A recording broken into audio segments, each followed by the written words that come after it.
So now let me give you an example of how IIIF is supporting research at the center. The museum is currently undertaking an in-depth cataloging project of paintings that comprise the earliest part of the museum's collection. The project is a cross-departmental collaboration between Jessica David, our Associate Conservator of Paintings, and Edward Town, our postdoctoral research associate in the Collections, Information and Access Department. An important aspect of their research is the question of authorship. So who are the artists who created those paintings?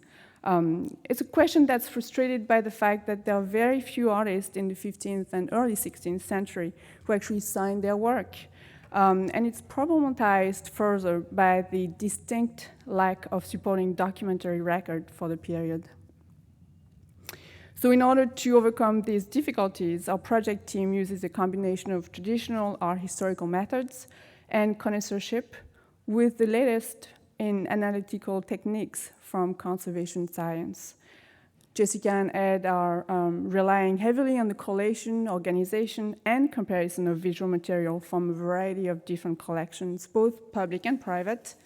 And in doing so, they have brought together a large number of photographs in normal light, X-ray, infrared, as well as photomicrographs and cross-section of paint samples.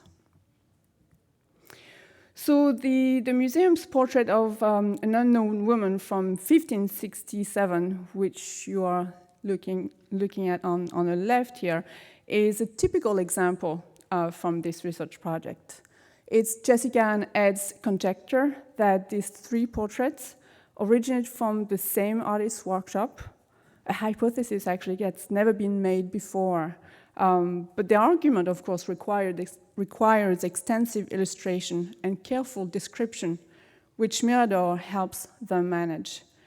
Without a known identity or credible attribution, they are dependent on the physical characteristics of the painting to guide their understanding of its relationship to other portraits. So in order to establish our portrait among a group of similar works that could potentially be associated to a specific painter or workshop, they need to scrutinize how each was constructed, from the preparation of the oak or canvas supports to the application of final highlights and the characteristics of the date inscription. And since Ed and Jessica have rarely the opportunity to see the particular paintings they study side by side, the storage, sharing, and annotation of the documentation is really vital to their research process, as is their ability to effectively present and defend their theories to colleagues. Traditionally, this has been done using a linear display of images in a presentation style application like PowerPoint, guided by a narrative. But of course, what's attractive with Mirador is that it's a more objective, real-time workspace that is shared between colleagues who can comment or build upon the observations made in Mirador by our researchers.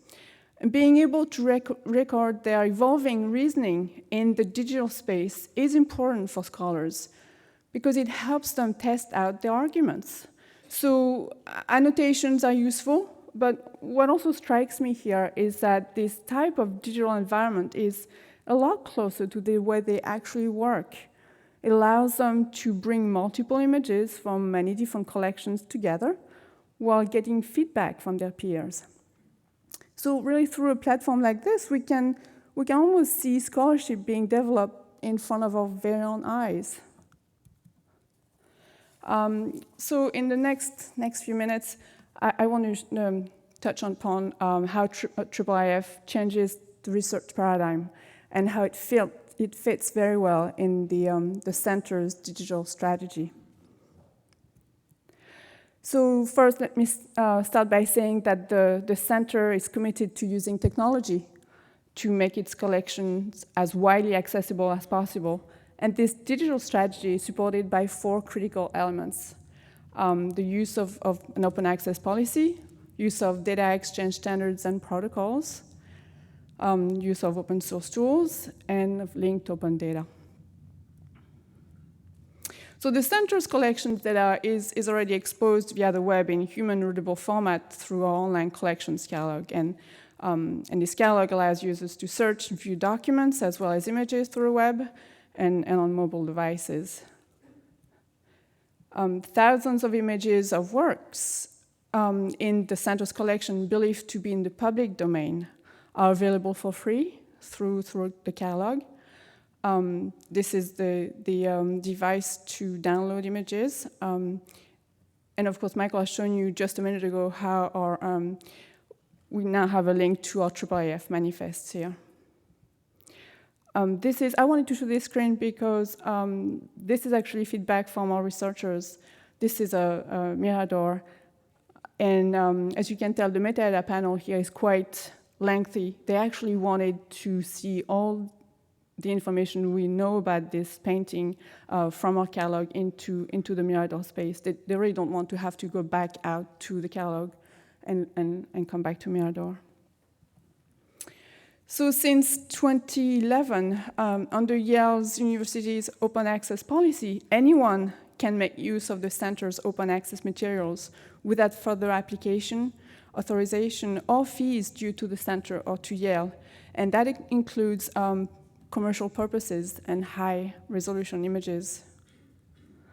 But really, the website is really the tip of the iceberg for us.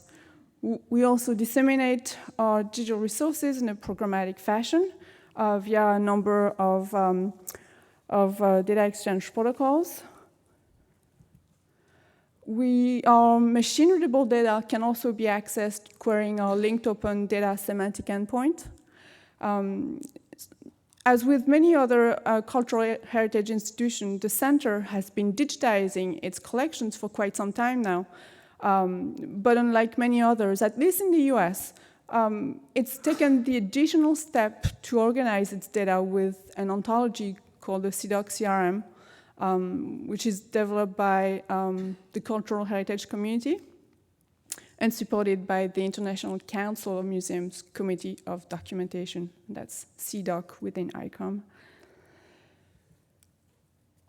So we want our knowledge to be useful beyond our website.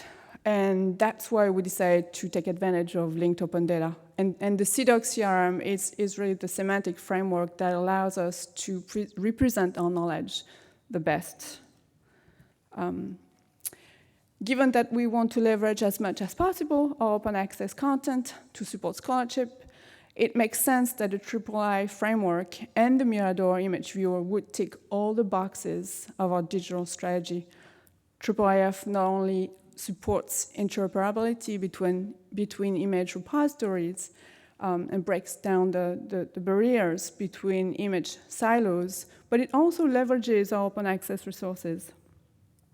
It's an international standard actively developed by a global community, and it works with a variety of image viewers, and we've chosen the open source Mirador. And finally, of course, it works with the principles of linked open data, which is very important to us.